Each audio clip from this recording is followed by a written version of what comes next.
Good evening, everyone, and thank you for once again joining us for our bi-weekly live stream uh, guided meditation and teaching, our Dharma talk. I thank you for spending some of your precious time with us today at the Blue Lotus Meditation and Mindfulness Center here in central Minnesota and Brainerd, Minnesota. Today is November 15th, 2021, and it's 6 p.m. where I'm at, Central Time. And to talk about tonight's teaching is about, it's a continuation from our previous talk on the big I, right? The universal connectedness, and the little I, what we may call our ego or self. So tonight's talk is connecting those two, right? Understanding that there is no separation between what we have been taught as us individually versus the little I, right? Versus the collectiveness, the big I, everything in what we see, all of our surroundings, trees, the air, water, stars, planets, asteroids, comets, interstellar dust, whatever it is, we're all part of the same consciousness, the same existence. And before we begin, as our typical format goes, we will start off with that wonderful guided meditation. Tonight will be on, our guided meditation will be a universal connectedness guided meditation. So you are more than welcome to just close your eyes, relax. I will be the one to guide you through this meditation. And just go ahead and get yourself into that nice, comfortable position, whatever suits you best. If you like to sit, you are more than welcome to sit. If you like to lay down, go ahead and lay down. Whatever works best for you. Go ahead and take that deep breath in through your nostrils and pause. And then slowly exhale out through your mouth. Nice deep exhale. And breathe in again through your nose. Pause and exhale. And with each exhale, just feel your tensions melting away. Go ahead and put a half smile on your face. Just like this. Meditation is how we connect to ourselves. And so we would hope that it's enjoyable. And deep breath in. And pause. And slowly exhale. And go ahead and soften your belly as well.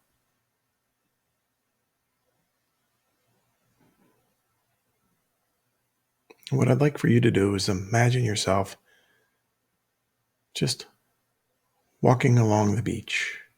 Any beach you've ever been to, or maybe you would like to go to, or whatever comes across in your imagination, in your mind. The most beautiful beach that there is. It's a nice, warm, not too hot, not too cold day. You're barefoot and you can feel the sand beneath your toes.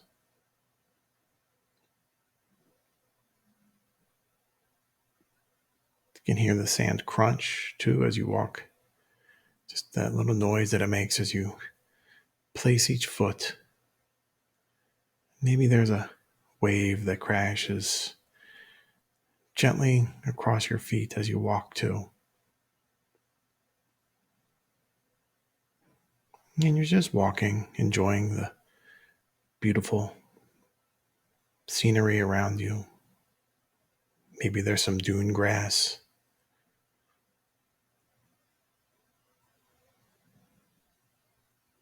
Maybe you can hear some seagulls.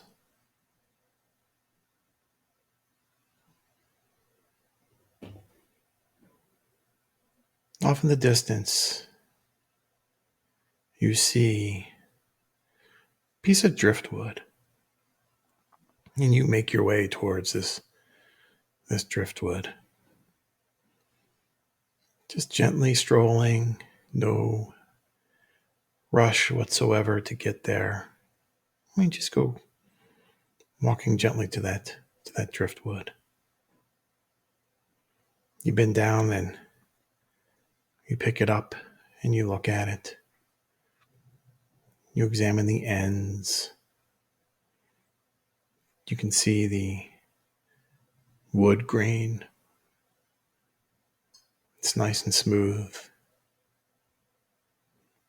But on one side, you see the word neighbor written on it. I think that's a wonderful word, neighbor. Someone who's close to you residentially in your community. And you take this piece of driftwood and you put it in a little satchel that you're carrying with you. And you continue on your journey, walking along the beach, just enjoying the sunshine on you, the beautiful blue sky.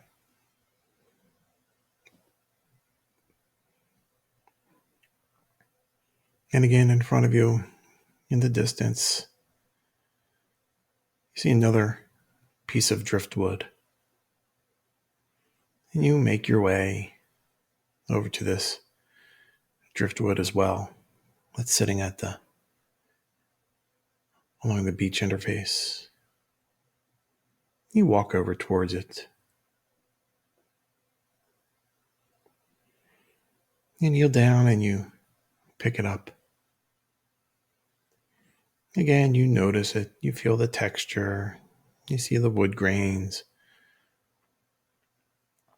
You notice any smells, or is it cold or is it still wet? But on the other side of this piece of driftwood is written the word society. You briefly think about the word society, maybe what it means to you. And you put this piece of wood into your satchel as well. And you just continue on your journey walking along this wonderful beach.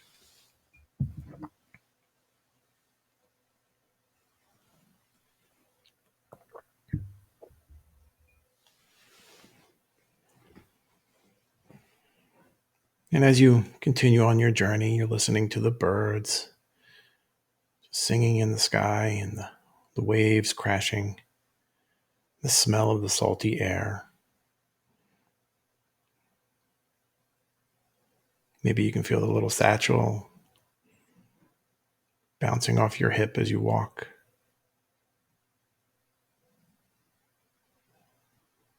Then you see another piece of driftwood in the distance, not too far. And you go pick up this piece of driftwood as well.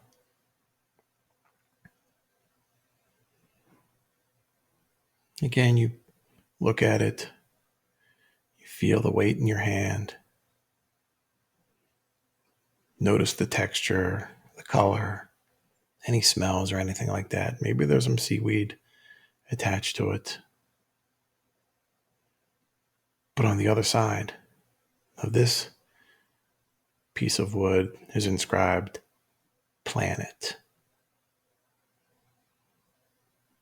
The word planet, the earth itself.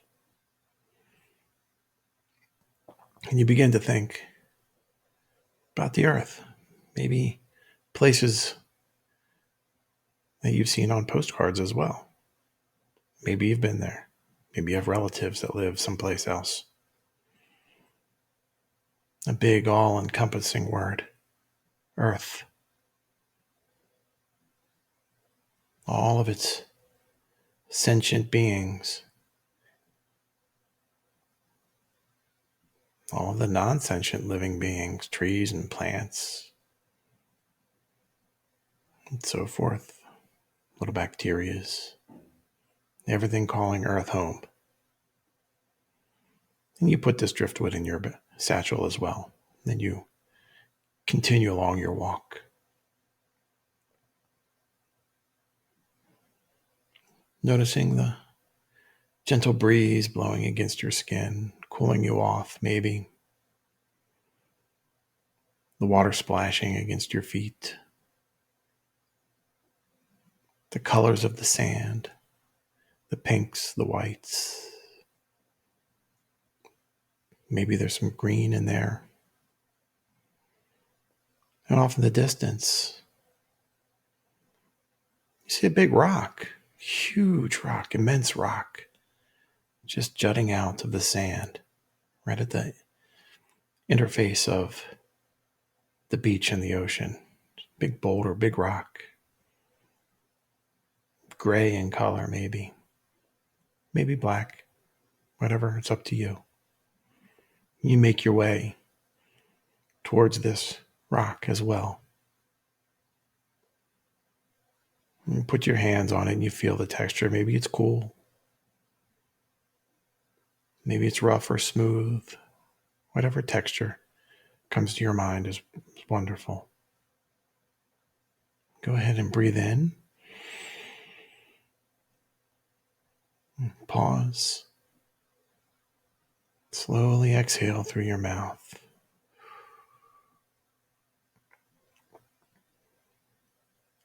And on this rock, you see the word consciousness carved in.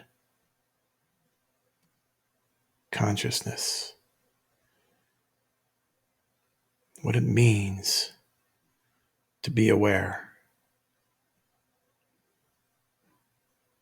Aware of you, aware of your feelings, aware of your emotions,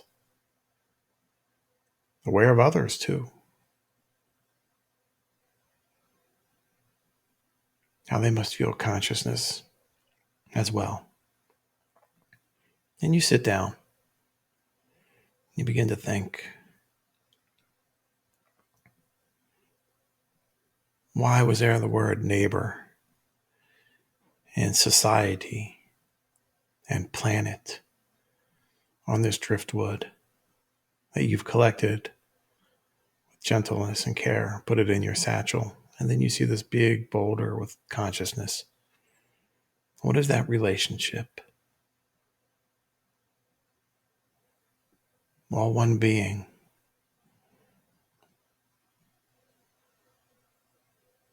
All one awareness.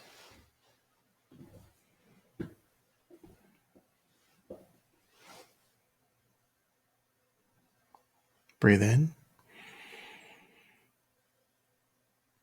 And breathe out. Maybe you recall times when you saw your neighbors or someone that you don't even know just laughing. And you wanted to laugh as well. Maybe you saw someone crying or upset. And those emotions you felt as well inside you. Maybe you just saw a picture of someone in a faraway country. Maybe they were sad, maybe they were happy, maybe they were frightened. And that picture brought an emotional response. That's consciousness. You're able to feel and relate to how someone else feels. Consciousness, that you are aware of your actions and how they can benefit others. And they can benefit your being as well. And breathe in. Pause. And slowly exhale. Go ahead, we can begin to flutter our eyes open. Bring awareness back to our surroundings of where we are. Maybe you want to sit back up or reposition in your chair.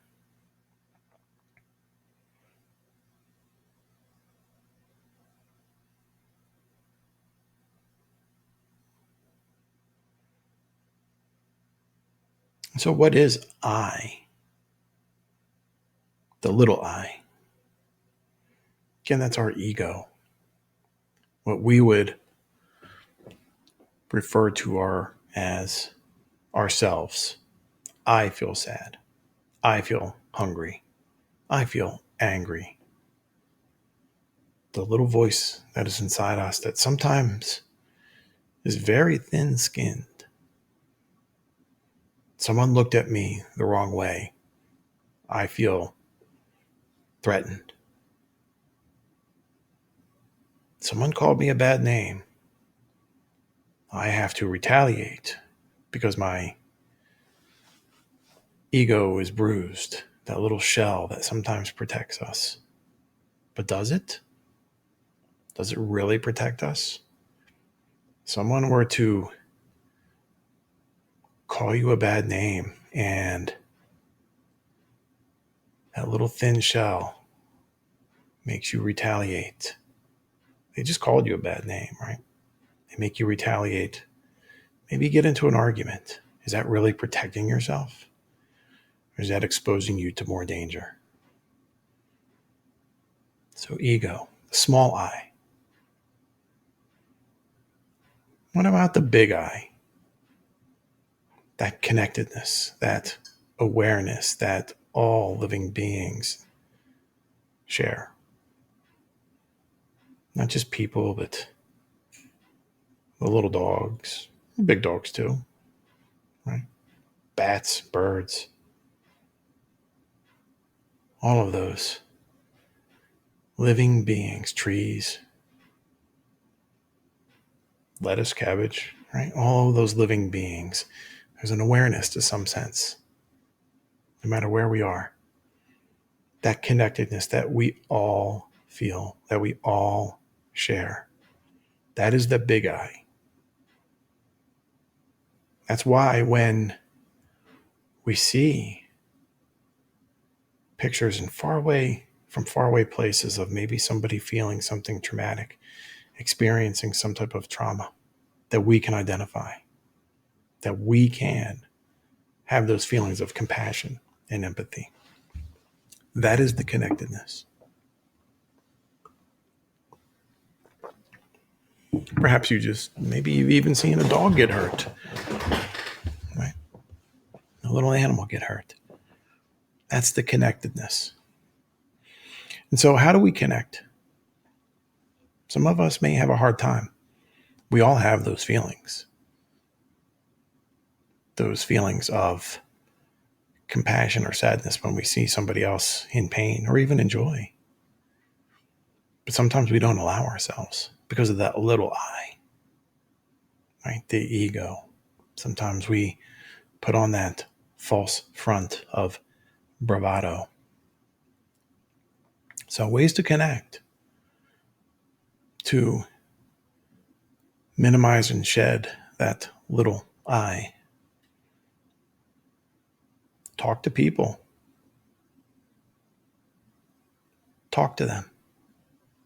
Socialize.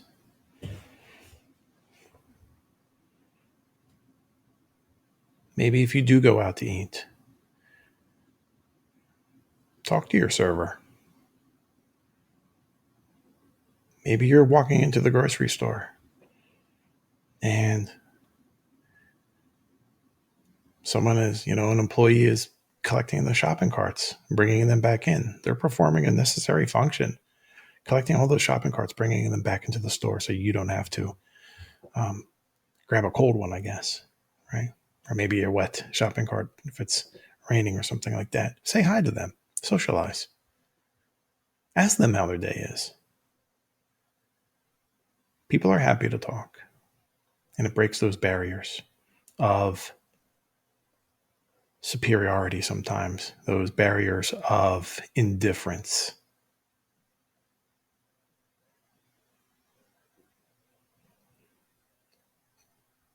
Make sure you're vaccinated, though. Right?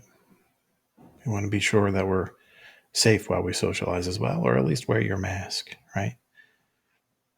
Walking in a store someplace, we still have to shop, right?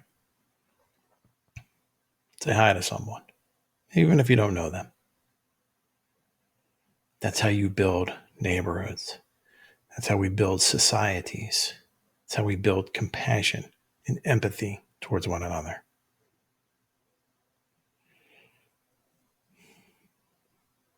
Turn off the TV, or any other distractions. TV and video games and stuff like that, they have their place, right? They certainly do. Right? You may not necessarily want to go outside in a severe thunderstorm, but it's still a pretty sight. Maybe you can watch the lightning, those clouds roll in. Don't have to be outside in it. Marvel at the wonders of nature.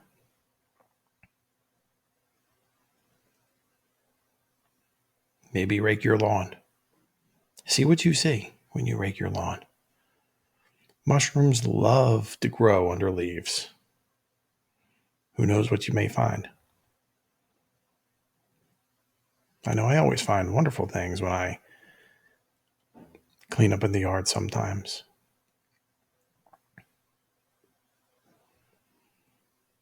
When we disconnect from these other distractions, we are left with ourselves, that little I to some extent that we can shed suddenly starts to become thinner and thinner, and we become more connected to that big I, that connection. We are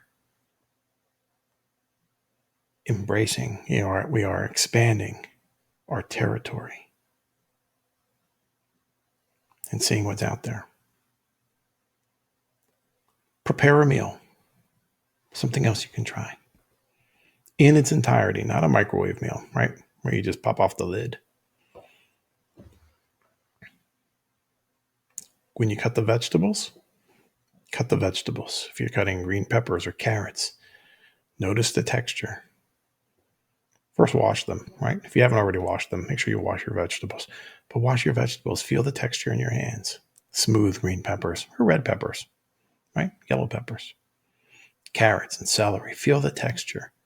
Maybe watch some of that dirt go off as you wash them. That's connectedness.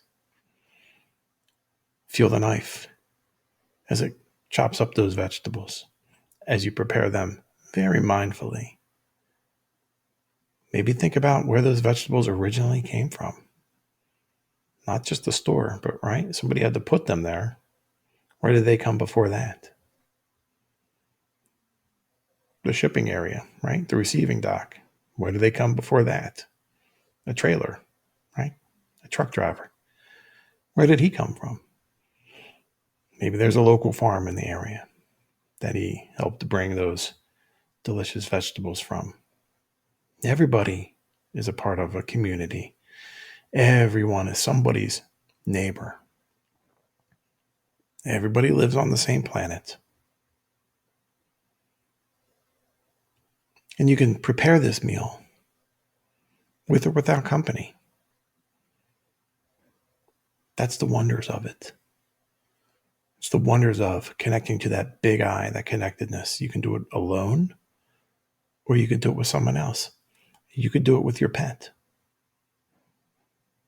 I know when I open up my peanuts to put them on some of my dishes, as soon as I open up those peanuts, they hear them and they run. They come, they want to get some. They sit next to me. looking for some little peanutty treat. That's connectedness. And we give them, if you have a pet, you give them food and little treats because you love them. That's connectedness. And again, you can, something else, enjoy nature again. Maybe you are watching that storm cloud roll in. Or maybe you're watching the squirrels play or the birds sitting in a tree. Maybe you're watching the snow fall. Experience that. That is the connectedness. Even if you get cold, that is that connectedness. Your skin is working. Your nerves are working because you feel that coldness. If you're out in the rain, you feel the wetness. Maybe you feel the clothes sticking to your skin because it's so wet. That's the connectedness that we can feel, that we can experience. Something else, you can volunteer. Volunteer.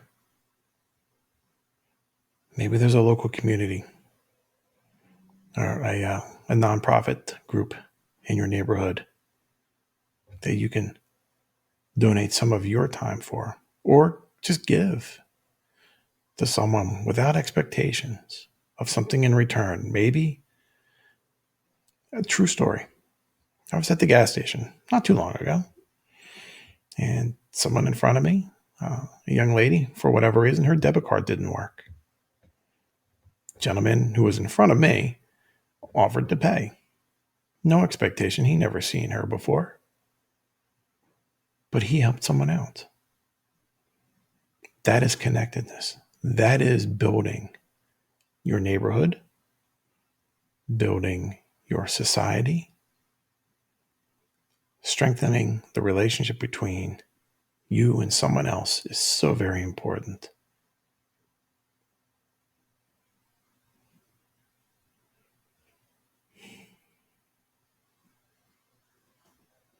So those are some of the ways that we can use to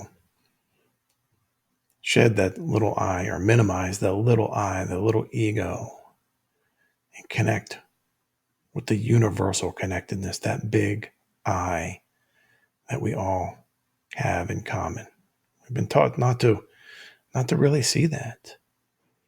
So individualistic.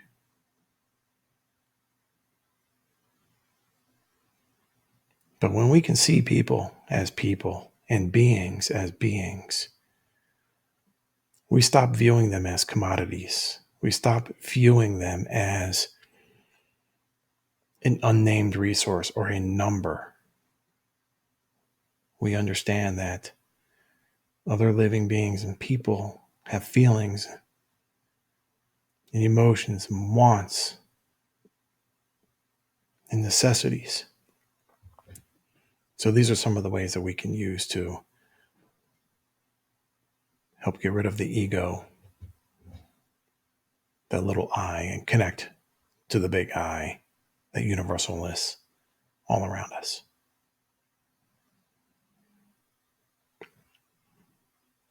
Well, that's for tonight's teaching. Something to ruminate about, maybe think and use in your daily life as you go along. I hope you do. I hope you try it. Try some of those suggestions. And you are more than welcome to leave some of your suggestions in the comments below. And really don't forget to join us again in 2 more weeks, right? So 2 more weeks, we'll be talking about going back to the workforce, right? Mindfulness and going back to the workforce. Many of us are now going to be going back to an office, maybe from working from home for so long that maybe we've gotten into our routines of how we dress and act, and that we need to be more mindful when we go back to an office, as we may be dealing with some people whom we may not have seen for a long time. So that'll be in 2 weeks. And then don't forget our weekly sanghas for many different wonderful communities and groups of people that may need help. We have our healing sanghas, our veteran sangha, our rainbow sangha, and our teen sangha. So check out our webpage, bluelotusmeditation.us, for registration. They are registered events. Then if you do find these talks helpful, you are warmly invited to like and subscribe to our channel as well. Help it grow so we can help others as well.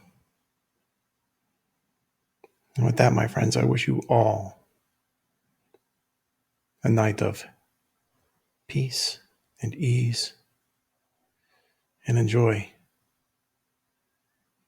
the world around us with openness and compassion towards others. Take care, my friends.